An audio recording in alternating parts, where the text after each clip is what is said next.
ಇನ್ನು ಈ ಡ್ರೋನ್ ಪ್ರತಾಪ್ ಮತ್ತೊಂದು ಆರೋಪದಲ್ಲಿ ಸಿಕ್ಕಾಕೊಂಡಿದ್ದಾರೆ. Sodium bomb blast. ಈ ಸೋಡಿಯಂ ಬಾಂಬ್ ಬ್ಲಾಸ್ಟ್ ಪ್ರಕರಣದಲ್ಲಿ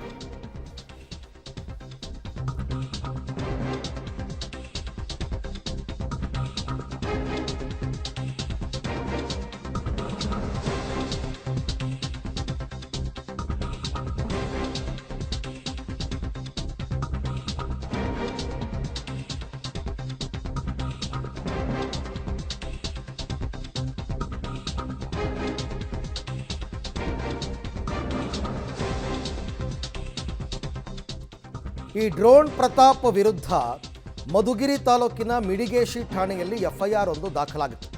ಯಾಕೆ ಅಂತಂದರೆ ಕೃಷಿ ಹೊಂಡದಲ್ಲಿ ಸೋಡಿಯಂ ಬಾಂಬ್ ಪ್ರಯೋಗ ಮಾಡಿದರು. ಜನಕಲೋಟಿ ಗ್ರಾಮದ ಕೃಷಿ ಹೊಂಡದಲ್ಲಿ ಸೋಡಿಯಂ ಬ್ಲಾಸ್ಟನ್ನು ಮಾಡಿದರು. ಡ್ರೋನ್ ಪ್ರತಾಪನ್ನು ಈಗ ಮಿಡಿಗೇಶಿ ಪೊಲೀಸರು ಬಂಧಿಸಿದ್ದಾರೆ. ಬೆಂಗಳೂರಿನಲ್ಲಿ ಬಂಧಿಸಿ ಕರ್ಕೊಂಡು ಹೋಗಿದ್ದಾರೆ. ಮಧುಗಿರಿ ತಾಲೂಕಿನ ಮಿಡಿಗೇಶಿ ಠಾಣೆಯಲ್ಲಿ ಈತನ ವಿರುದ್ಧ ಒಂದು ಎಫ್ಐಆರ್ ದಾಖಲಾಗಿತ್ತು. ಈ ಥರ ಕಾನೂನು ಬಾಹಿರವಾಗಿ ಸೋಡಿಯಂ ಬಾಂಬ್ ಪ್ರಯೋಗವನ್ನು ಮಾಡಬಾರ್ದು.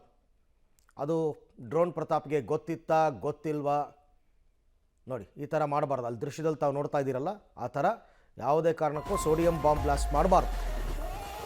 ಯಾಕೆಂದರೆ ಪ್ರಾಣಾಪಾಯ ಆಗುವಂತಹ ಸಾಧ್ಯತೆ ಕೂಡ ಇರುತ್ತೆ. ನೋಡಿ ಎಷ್ಟು ಭೀಕರವಾಗಿ ಅದು ಬ್ಲಾಸ್ಟ್ ಆಗಿದೆ.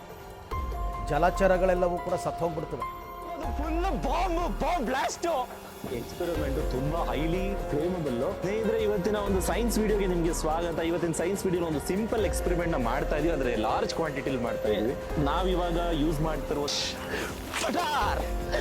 ಅಂದ್ರೆ ಮಟೀರಿಯಲ್ಸ್ ಏನೋ ಕೆಮಿಕಲ್ ಮಟೀರಿಯಲ್ ಯೂಸ್ ಮಾಡಿ ಇದು ಬ್ಲಾಸ್ಟಿಂಗ್ ಏನೋ ವಾಟರ್ ಬಾಡಿಲ್ ಕ್ಯಾರಿ ಮಾಡಿದ್ದಾರೆ. ಅದು ಇಲ್ಲಿಗಲ್. ಆಮೇಲೆ ಆಕ್ಚುಲಿ ಯಾರು ಇದಕ್ಕೆ ಅಲೋ ಮಾಡಿದ್ದಾರೆ ಅನ್ನೋದು ತುಂಬಾ ಶಾಕಿಂಗ್. ಆಕ್ಚುಲಿ ಪಬ್ಲಿಕ್ ಡೊಮೈನ್ ಅಲ್ಲಿ ಈ ತರದ ಒಂದು ಆಕ್ಟಿವಿಟೀಸ್ ನಡೀಬಾರ್ದಾಗಿತ್ತು. ಆಮೇಲಿಂದ ಇದು ವಾಟರ್ ಬಾಡೀಸ್ ಇರೋ ಮೈಕ್ರೋ ಆರ್ಗನಿಸಮ್ಸ್, ಬರ್ಡ್ಸ್, ಆಮೇಲಿಂದ ಅದು ಫಿಶಸ್ಗೆ ಇದೆಲ್ಲ ಡಿಸ್ಟರ್ಬೆನ್ಸ್ ಆಗುತ್ತೆ. ಕೆಮಿಕಲ್ಸ್ ಏನಾಗುತ್ತೆ, ಇದು ಬ್ಲಾಸ್ಟ್ ಆಗಿ ಅದು ವಾಟರ್ ಹೋಲ್ನ ಒಳಗಡೆ ಹೋಗಿ ಅದು ಸಾಯಿಲ್ಗೆ ಇದು ಡಿಸ್ಟರ್ಬೆನ್ಸ್ ಕಾಸ್ ಮಾಡುವಂತ ಕೆಪಾಸಿಟೀಸ್ ಇರುತ್ತೆ. ಆಮೇಲಿಂದ ಹಜಾರ್ಟಿಯಸ್. ಆಕ್ಚುಲಿ ಅದು ಇಮಿಡಿಯೇಟ್ ಆಗಿ ಸಂಬಂಧಪಟ್ಟ ಅಧಿಕಾರಿಗಳು ನೋಡಬೇಕಾಗತ್ತೆ. ಅಂಡ್ ಈ ವಿಡಿಯೋನು ಇಮಿಡಿಯೇಟ್ ಆಗಿ ಡೌನ್ ಮಾಡಬೇಕು. Actually should not entertain such activities. It's a very disturbing it actually.